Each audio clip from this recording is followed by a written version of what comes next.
میرے دوستوں اور بزرگوں، اللہ تبارک و تعالیٰ نے توریت کو بھی نازل کیا، زبور کو بھی نازل کیا، انجیل کو بھی نازل کیا، حضرت ابراہیم کے صحیفے کو نازل کیا، بہت ساری چھوٹی بڑی کتابیں اللہ تبارک و تعالیٰ نازل کرتے رہے، مگر کوئی کسی کتاب کے بارے میں اللہ تبارک و تعالیٰ نے اس کی حفاظت کی ذمہ داری نہیں لی۔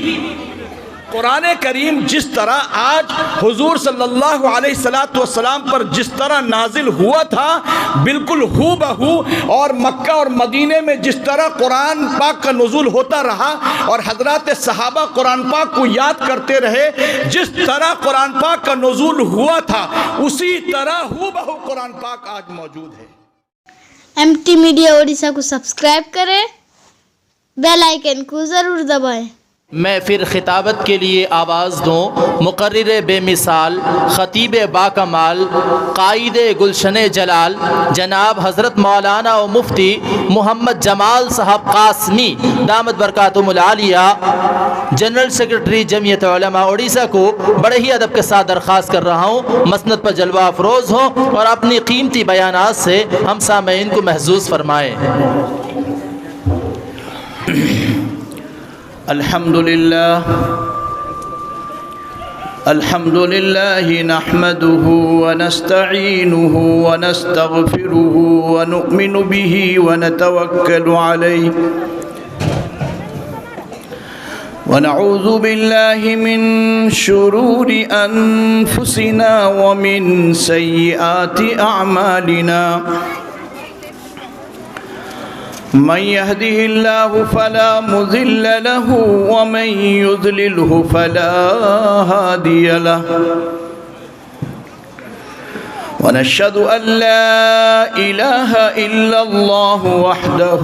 لا شريك له، ونشهد أن سيدنا ومولانا محمدا عبده ورسوله، أرسله بالحق بشيرا ونذيرا وداعيا إلى الله بإذنه وسراجا منيرا، أما بعد فقد قال الله تعالى في القرآن المجيد والفرقان الحميد: أعوذ بالله من الشيطان الرجيم، بسم الله الرحمن الرحيم، إنا نحن نزلنا الذكر وإنا له لحافظون، وقال النبي صلى الله عليه وسلم: خيركم من تعلم القرآن وعلمه، أو كما قال عليه الصلاة والسلام: صدق الله مولانا العظيم وصدق رسوله النبي الكريم۔ رونق افروز اسٹیج پر تشریف فرما حضرات علماء اکرام، اس نورانی محفل میں تشریف رکھنے والے تمام سامعین، بزرگان دین، عزیز نوجوان ساتھیوں اور میری پردہ نشین خواتین اسلام، مائیں اور بہنیں، السلام علیکم ورحمۃ اللہ وبرکاتہ۔ ابھی آپ حضرات کے سامنے مربی مکرم حضرت مولانا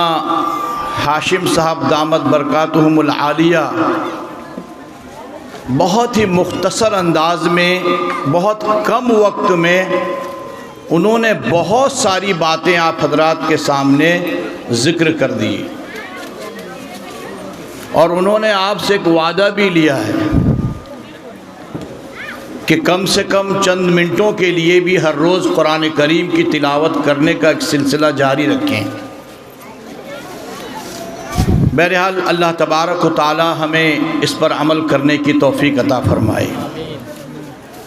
مدرسہ اشاعت العلوم پنسودہ کے ذمہ دار محتمم حضرت مولانا اشرف صاحب کی دعوت پہ اور آپ حضرات کے تمناؤں اور جستجو آرزو کی بنیاد پر اس مدرسہ کا پروگرام جو ہو رہا ہے اس میں شرکت کا موقع ملا ہے، اور یہ جو جلسہ ہے یہ مدرسہ کا سالانہ جلسہ ہے، اور اس کی نسبت جو ہے وہ دستار فضیلت یعنی قرآن کریم کی تکمیل کا 2-4 جو بھی بچے جتنے ہوں گے ان بچوں کے حفظ قرآن مکمل ہونے کی وجہ سے ان کے سروں پر دستار فضیلت باندھی جائے گی، اس نسبت سے ہم حاضر ہوئے ہیں۔ میرے دوستوں اور بزرگوں، یہ جو ادارہ ہے، یہ جو مدارس ہیں اور یہ جو ساری چیزیں جو قرآن کو محفوظ رکھنے کا جو سلسلہ ہے،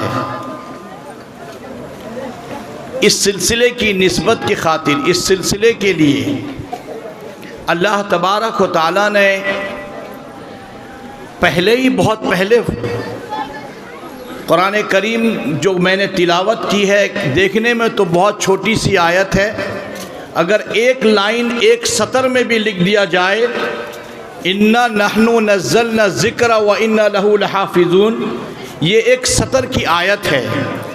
دیکھنے میں تو ایک سطر کی آیت، پڑھنے میں تو ایک سطر کی آیت ہے، لیکن حقیقت معنوں میں آپ دیکھیں، علماء اکرام کی محفلیں ہیں کہ اس کی جو گہرائی اور گہرائی پہ اگر آپ نظر ڈالیں تو یہ سمندر اور پہاڑوں اور دنیا کی ساری چیزوں کو یہ ایک چھوٹی سی آیت اپنے اندر لے لیتی ہے۔ اللہ تبارک یہ جو مدارس کا سلسلہ ہے، تحفیظ القرآن کا سلسلہ ہے، یہ سلسلہ دراصل اللہ تبارک و تعالیٰ نے خود اس کا ایجاد کیا ہے، اور یہ سلسلہ آج نہیں ہے، بلکہ جس روز سے قرآن کریم کا نزول ہوا، آپ کو وہ علم ہوگا اور آپ لوگوں کو یہ معلومات ہوگی کہ جب اللہ کے نبی حضور محمد صلی اللہ علیہ وسلم غار حرا میں عبادت کی نیت سے تشریف لے جایا کرتے تھے، اور وہیں پر حضرت جبرائیل علیہ السلام تشریف لاتے ہیں، اور پھر وہیں پر قرآن کا نزول اقرأ بسم ربک الذی سے شروع ہوتا ہے۔ یہ پڑھنے پڑھانے کا سلسلہ اللہ تبارک و تعالیٰ نے آسمان میں حضرت جبرائیل علیہ السلام کو سکھاتے اور لوح محفوظ سے بتا کر، اور پھر اللہ کے نبی کے پاس آتے ہیں، جو پڑھتے ہیں اللہ کے نبی اسی کو پڑھ کر یاد کرتے ہیں۔ یہ سلسلہ کوئی نیا سلسلہ نہیں ہے، یہ سلسلہ اگر دیکھا جائے کہ یہ جو مدرسہ کا سلسلہ ہے یہ تو مکاتب کا سلسلہ ہے، یہ جو ادارہ تحفیظ القرآن کا سلسلہ ہے یہ وہی غار حرا سے ہی تعلق رکھنے والا ہے۔ سب سے پہلے اس قرآن کریم کے طالب علم حضور محمد صلی اللہ علیہ وسلم ہیں، اور ان کے استاد خود اللہ تبارک و تعالیٰ ہے، لیکن بذریعہ حضرت جبرائیل علیہ السلام کے ذریعے اللہ تبارک و تعالیٰ نے ان کو سکھا کر بھیجا، جا کر انہیں پڑھاتے آؤ، اور یہ سلسلہ تقریباً 23 سال تک چلتا رہا، اور جس دن مکمل ہو گیا قرآن کریم اسی دن کہہ دیا گیا الیوم اکملت لکم دینکم۔ تو میرے دوستوں اور بزرگوں، یہ سلسلہ کوئی نیا سلسلہ نہیں ہے۔ کیوں؟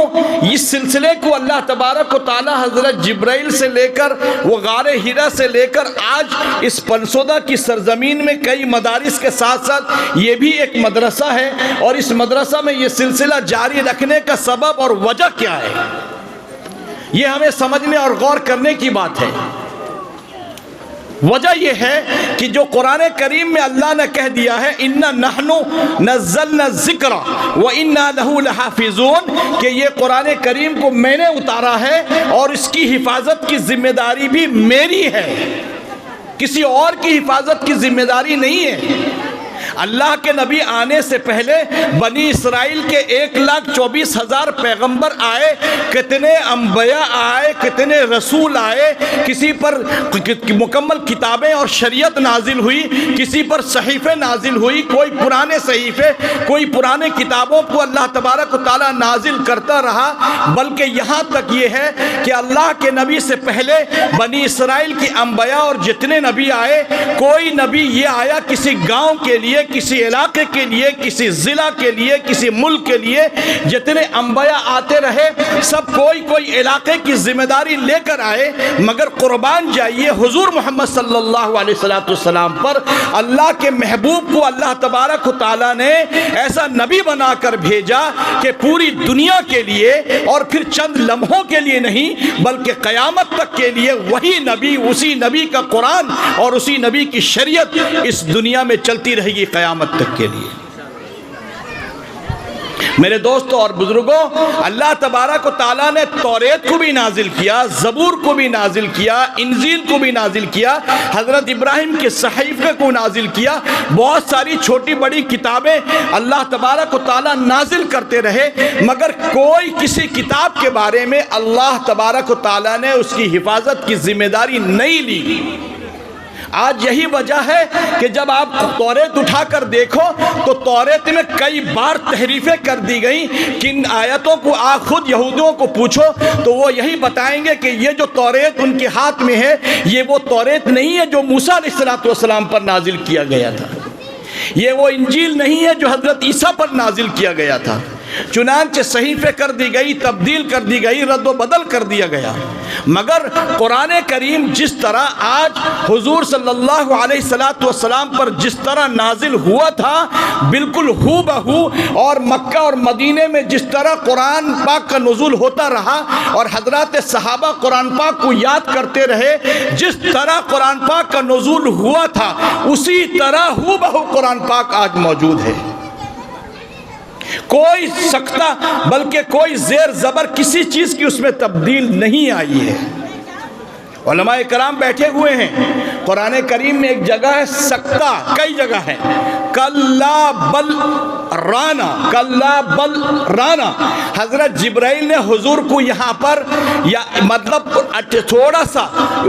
یعنی تھوڑا سا سکتہ کرتے ہوئے، تھوڑا سا اسپیس دیتے ہوئے وہاں پر تھوڑا رکے ہوئے تھے، سانس نہیں ٹوٹے گی مگر سانس کو روکتے ہوئے وہاں پر رکنے کا حکم تھا۔ چنانچہ اللہ کے نبی صلی اللہ علیہ وسلم جس طرح پڑھے تھے آج بھی وہی موجود ہے۔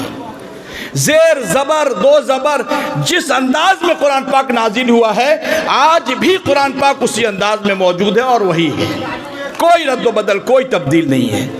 سب سے پہلے بات تو یہ ہے کہ قرآن کریم میں اللہ تبارک و تعالیٰ نے جو نازل فرمایا، یہ کرسی دیکھیے مت، یہ باتیں قرآن پاک کی ہوتی ہے، ان کے انتظامی امور ہے وہ کر رہے ہیں۔ انشاءاللہ حضرت امیر شریعت جب آئیں گے اس کرسی میں بیٹھیں گے، یا پھر ہمارے جنرل سیکریٹری مفتی صاحب جب آئیں گے وہ بیٹھیں گے۔ آپ لوگ وہ باتیں سنیں جن باتوں کو سنانے کے لیے، جن باتوں کو سمجھانے کے لیے 8 سے 10 سال ہم علماء کرام مولوی بنتے ہیں، مفتی بنتے ہیں، لہذا اس چیز کی قدر کیجئے۔ اگر آج یہ علماء نہ ہوتے، حفاظ کرام نہ ہوتے، دین آپ تک نہیں رہتا۔ آج جو دین موجود ہے یہ صرف انہی علماء کرام کے ہی، ان کی نسبت اور انہی کے موجود ہونے کی وجہ سے آپ تک دین پہنچا ہوا ہے۔ تو کہنے کا مطلب یہ ہے کہ جو نوجوان طبقہ سمجھتے ہیں آج کل زمانہ جو ہے یعنی نیا طبقے کے زمانے کو سمجھانے کے لیے نئے انداز میں بات کرنے کی ضرورت ہے۔ ابھی چونکہ موبائل کا زمانہ ہے، یہ موبائل جو جسم کے اعتبار سے ہے اس کو بولتے ہیں ہارڈ ویئر بولتے ہیں نا، اس کو کیا بولتے ہیں؟ Hard where. اور اس کے اندر میں جو مال ہے اس کو بولتے ہیں سافٹ ویئر، یعنی جو بھی چیزیں آپ اس کے اندر میں موجود ہیں، جیسے آپ کا کوئی فوٹو دے لیجئے، کوئی بھی سافٹ ویئر، کوئی بھی ایک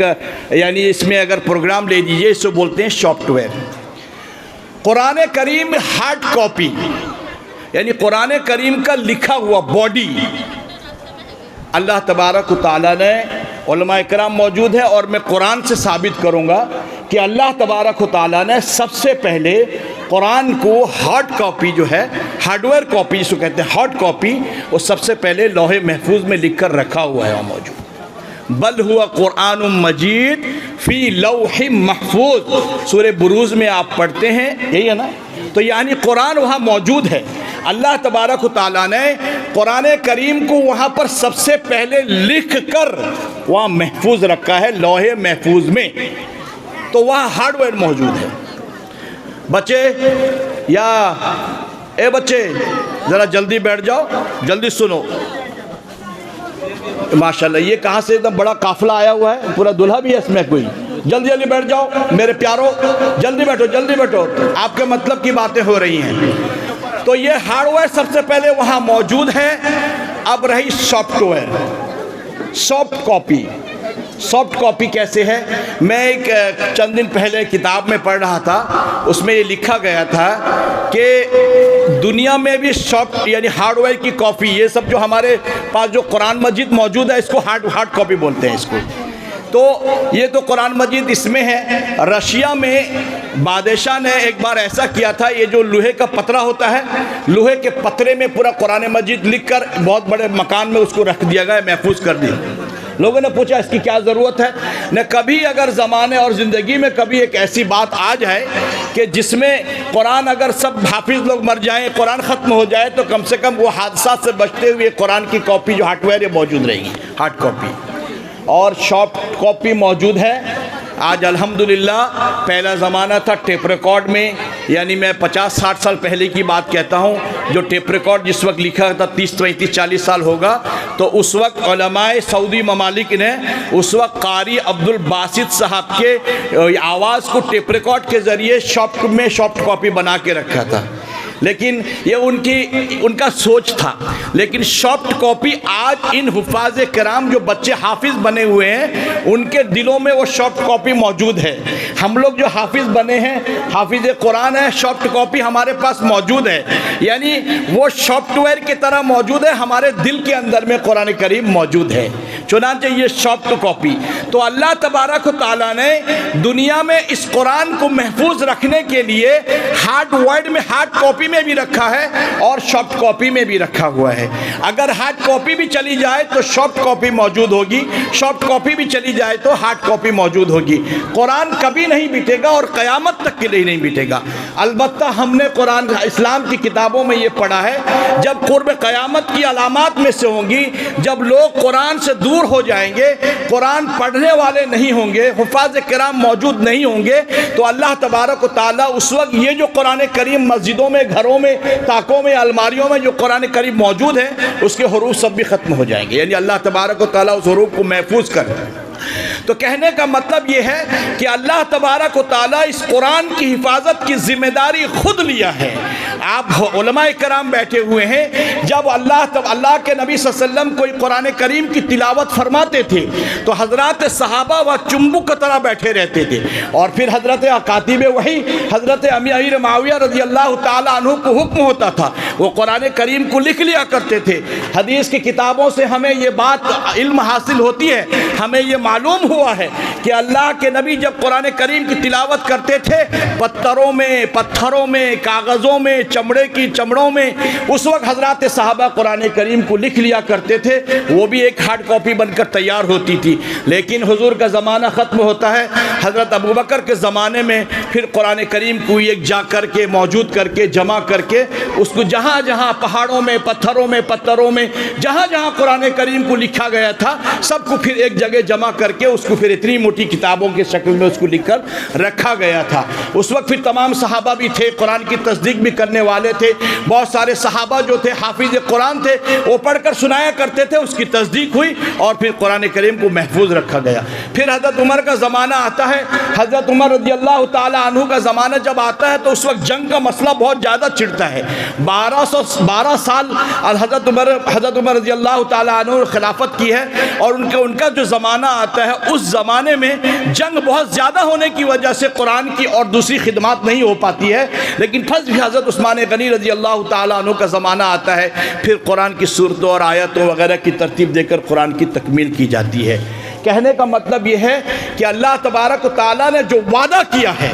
کہ اس کی حفاظت کی ذمہ داری میں خود لوں گا اور میں خود اس کی ذمہ داری حفاظت کروں گا۔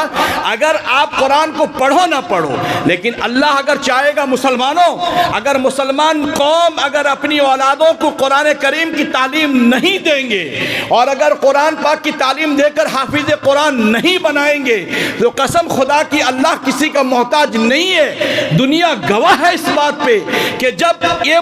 جب ہمارے اس ملک میں جہاں ہم پیدا ہوئے ہوئے ہیں ایمان کی حالت میں. ہمارے والدین مسلمان اور ہونے کی وجہ سے ہم جب پیدا ہوئے تو ایمان کی حالت میں پیدا ہوئے, مسلمان ہو کر پیدا ہوئے, اسلامی ماحول میں پڑھے لکھے بڑے سب کچھ کیے. یہی وجہ ہے کہ ہمیں قرآن کی اہمیت اور اس ایمان کی اہمیت ہمیں اندازہ نہیں ہے. جا کر پوچھو حضرت صہیب رومی سے, پوچھو کہ ایمان کی کیا قدر ہے انہیں. حضرت بلال حبشی سے پوچھو, حضرت سلمان فارسی سے پوچھو کہ قرآن کی اور اسی طرح ایمان کی اصل اہمیت اور اہمیت کیا ہے. اگر ہم نہیں کریں گے تو اللہ تبارک و تعالیٰ وہ گورے جو یہودیوں کے پیٹ سے پیدا ہوئے, وہ مشرکین کے پیدا ہونے والے, وہ ننگے ملک سے بھی اللہ تبارک و تعالیٰ دین پھیلا کر ان کے اولادوں کو بھی حافظ قرآن بنا دیا ہے. آج ریکارڈ موجود ہے کہ جتنا قرآن پہ سرچ آج یہود و نصارہ کی اولادیں کر رہی ہیں, آج مسلمان کے بچے آج قرآن پاک کر نہیں کر رہے ہیں. تو یاد رکھو میرے دوستوں اور بزرگوں, دشمنان اسلام ہر طرح سے یہ پالیسی کر رہے ہیں کہ قرآن کو کسی طرح مٹا دیا جائے, قرآن کے سمجھنے اور اس کے مسائل کو ختم کر دیا جائے تو حقیقتاً مسلمان ختم ہو جائیں گے. یہ ان کا سوچ, ان کا بھول غلط ہے. جب سے 1400 سال سے قرآن کو مٹانے کے لیے لگے ہوئے ہیں, مگر جب تک یہ مدارس موجود ہے, جب تک یہ ادارے موجود ہیں, کبھی اور پھر اللہ تبارک و تعالیٰ نے خود وعدہ لیا ہے وہ کسی بھی صورت میں قرآن کی حفاظت کی ذمہ داری خود لے گا اور کر لے گا. میرے دوستوں اور بزرگوں,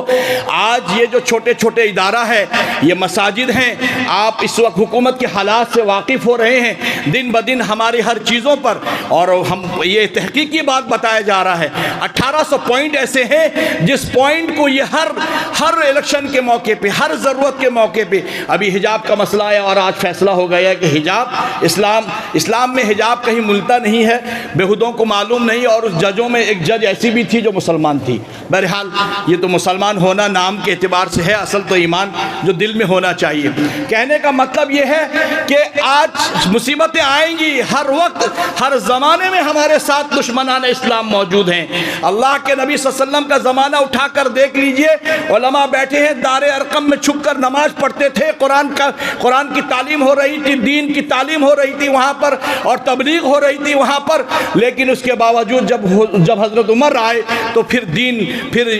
آزادانہ طور پر کھلے عام اعلان دین پھیلایا گیا. اسی طرح ہمارے ساتھ بھی آتے ہیں. میرے دوستو بزرگان دین کا یہ کہنا ہے کہ جب اسلام پر کوئی بھی اگر حملہ ہوتا ہے, اس کو بچانے کے خاطر اللہ تبارک و تعالیٰ بہت ساری تدبیریں دے دیتے ہیں. آتے رہیں گے قرآن کو مٹانے والے. اب تو بات ایسی ہے میرے دوستو اور بزرگوں, ضروری ہے, ایک تو اللہ نے حفاظت کی ذمہ داری لی ہے اور آپ کے دلوں میں بات ڈالے گا, اور ساتھ ساتھ پھر یہ مدارس کی بھی اللہ تبارک و تعالیٰ خود حفاظت کرے گا. خود ایک اللہ الحمدللہ یہاں مدارس کے بہت سارے محتمم ذمہ دار بھی بیٹھے ہوئے ہیں. دل میں اگر کسی چیز کا ارادہ ہوتا ہے کہ آج ہم اپنے بچوں کو یہ کھانا کھلائیں گے, واللہ قسم خدا کی محتمم اور ذمہ دار ارادہ کرتے ہیں. ان سے پوچھو, میں جھوٹ نہیں بولتا ہوں اس مسنت میں بیٹھ کر, ان سے پوچھو اگر انہوں نے ارادہ کیا کہ میرا دل چاہتا ہے بچوں کو مٹھائی کھلانے, میرا دل چاہتا ہے بچوں کو فلاں کھلانے, واللہ گھنٹہ 2 گھنٹہ نہیں ہوگا فون آ جائے گا, مولانا ذرا سے میرے گھر میں آج ذرا سے یہ مسئلہ ہو گیا ہے, میں چاہتا ہوں آج خوشی کا دن ہے, آج بچوں کو کچھ مٹھائی کھلا دو. سالے پور کا رسگلہ آ گیا, دوسری جگہ سے مٹھائی آ گئی. یہ اللہ تبارک و تعالیٰ کا نظام ہے, چلاتا ہے, آج نہیں ہمیشہ چلاتا ہوا آ رہا ہے. یہ مدارس کسی کا محتاج نہیں ہے. آپ اگر نہیں دیں گے تو دینے والے بہت سارے دے دیں گے, اور یہاں تک کہ آپ کو مجبور کر دیا جائے گا آپ کو دینے. والد مکرم حضرت امیر شریعت ثالث حضرت مولانا محمد جلال صاحب قاسمی نور اللہ مرقدہ, اللہ انہیں غریق رحمت عطا فرمائے, وہ ہمیشہ دارالعلوم دیوبند کے ایک واقعہ لکھا کرتے تھے کہ دارالعلوم دیوبند میں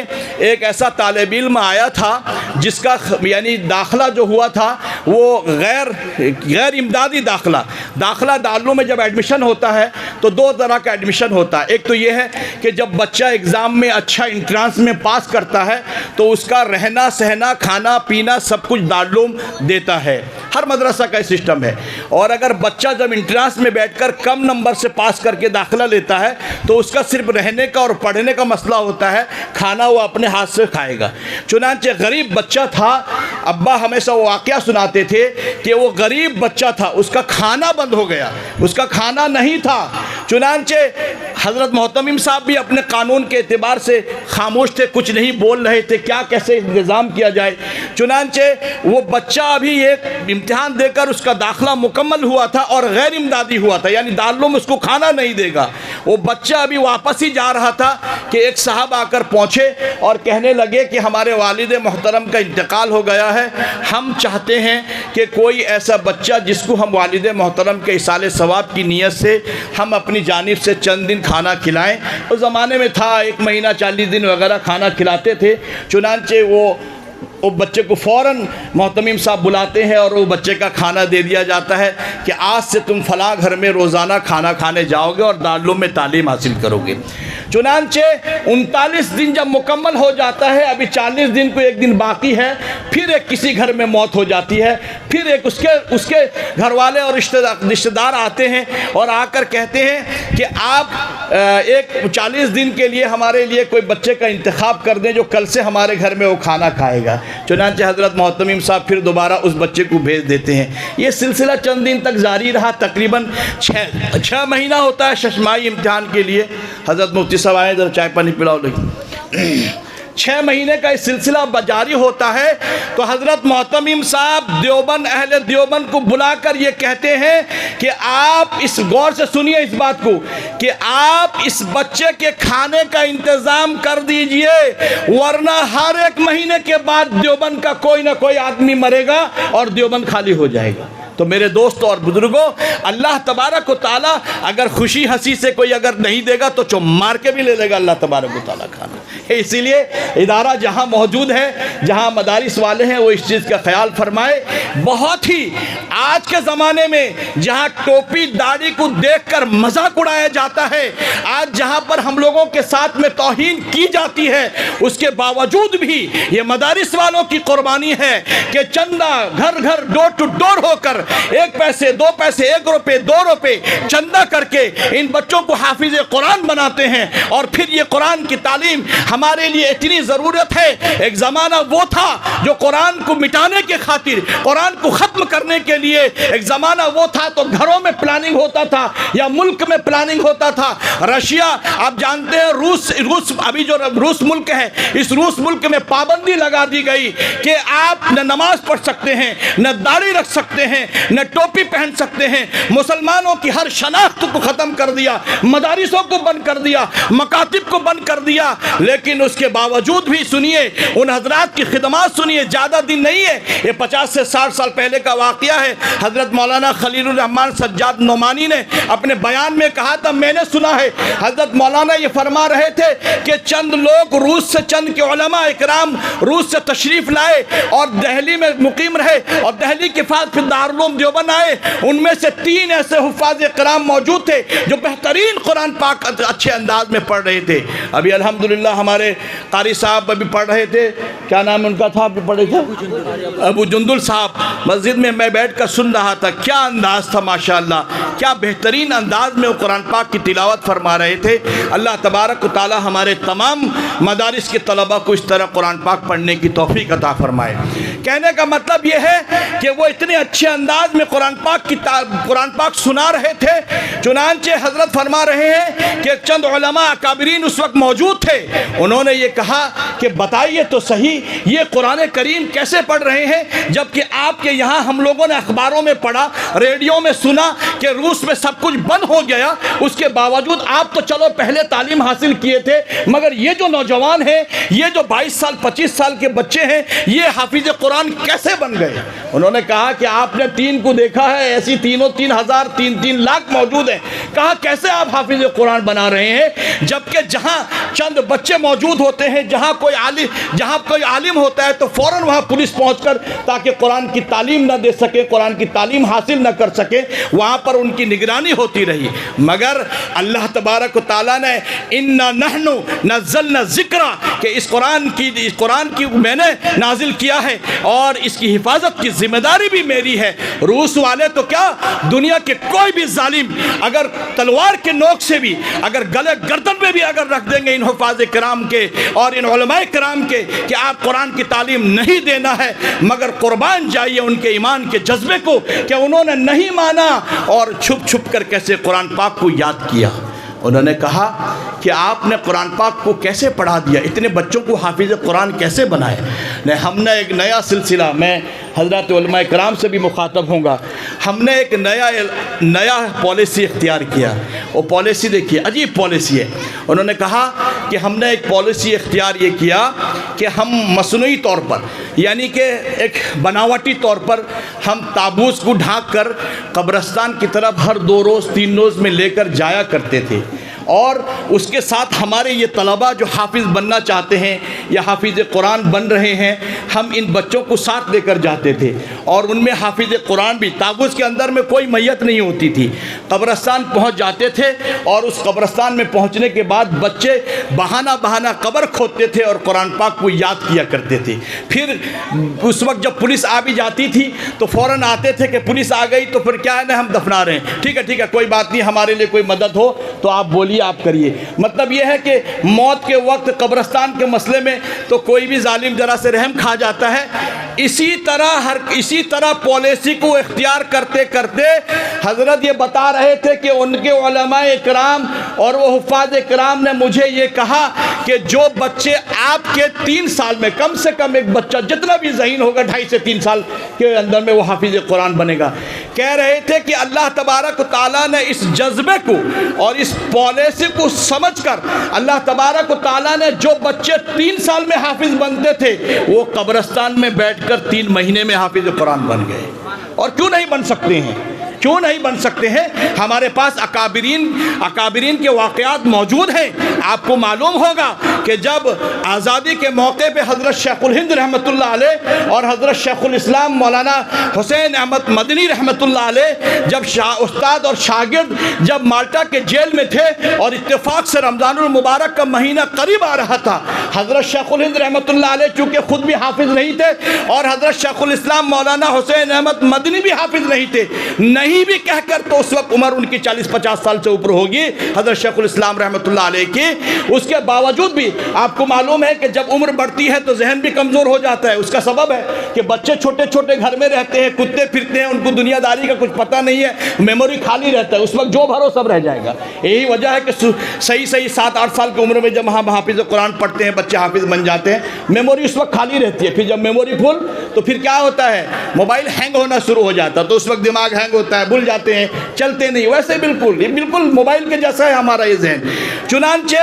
یہ اس وقت حضرت شیخ الاسلام رحمۃ اللہ علیہ نے اپنے استاد کو دیکھا غم زدہ ہوتے ہوئے، فرمایا حضرت کیا بات ہے، آپ کیوں غم میں ہیں؟ کہنے لگے کہ میں پریشان اس بات پہ ہوں کہ رمضان المبارک کا مہینہ آ رہا ہے اور میں قرآن پاک تراویح میں قرآن پاک سننے سے کہیں محروم نہ ہو جاؤں۔ چنانچہ جذبہ دیکھیے کہ حضرت شیخ الاسلام اسی جیل میں جب رمضان کا مہینہ شروع ہوا، تاریخ گواہ ہے، آج سونے کے حروف سے یہ باتیں لکھنے کی ضرورت ہے، ان علماء اکابرین کی قربانی ہے جو آج ہم گھر گھر حافظ قرآن پا رہے ہیں اور قرآن پاک پڑھ رہے ہیں۔ چنانچہ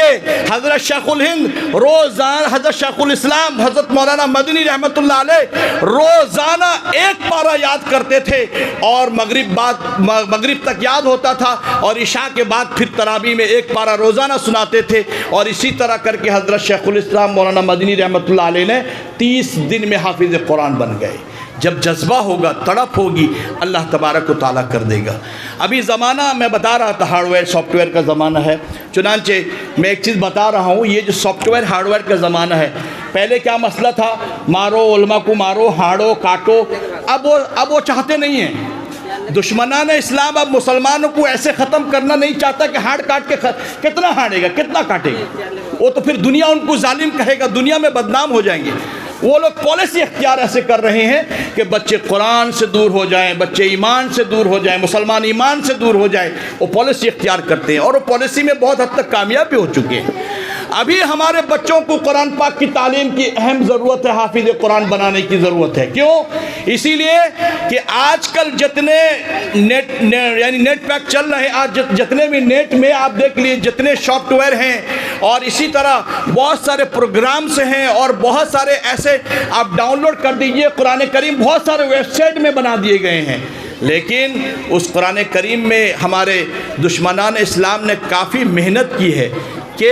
وہ لوگ قرآن کریم میں کہیں پر یعنی یعلمون کی جگہ تعلمون، کہیں علیم کی جگہ خبیر، جہاں معنی میں بھی تبدیل آ جائے وہ لوگ موبائل میں ایڈ کر دیے ہیں۔ علماء کرام نے موبائل میں قرآن پاک پڑھنے کا حکم اجازت تو دے دیا ہے، کمپیوٹر لیپ ٹاپ میں پڑھ سکتے ہیں، مگر میرے دوستوں اور بزرگوں یہ خیال رکھیں کہ جو آپ جس پیج سے پڑھ رہے ہیں وہ پیج آخر دیوبندی عقائد یا پھر صحیح یعنی اس کا پیج کا جو نام ہے وہ صحیح ہے یا نہیں، جس سے ڈاؤن لوڈ کرتے ہیں وہ صحیح ہے یا نہیں، اس کو دیکھ کر ڈاؤن لوڈ کر کے پھر آپ پڑھ سکتے ہیں۔ ورنہ یاد رکھیے یہ موبائل کے ذریعے آپ کے ذہن میں قرآن کو غلط کریں گے، آپ گھر میں بیٹھ کر قرآن غلط پڑھتے رہیں گے، مدارس میں بچوں کو صحیح استاد پڑھاتے رہیں گے، کل جب بچے کھڑے ہوں گے جب پڑھتے رہیں گے تو پھر اسی لیے ضروری ہے کہ ہمارے بچوں کو ہم قرآن کی تعلیم دیں، ہمارے بچوں کو ہم دین کی تعلیم سکھائیں، اور ہمارے بچوں کو ہمیں چاہیے کہ ہر گاؤں میں حفاظ کرام کو تیار کیجئے۔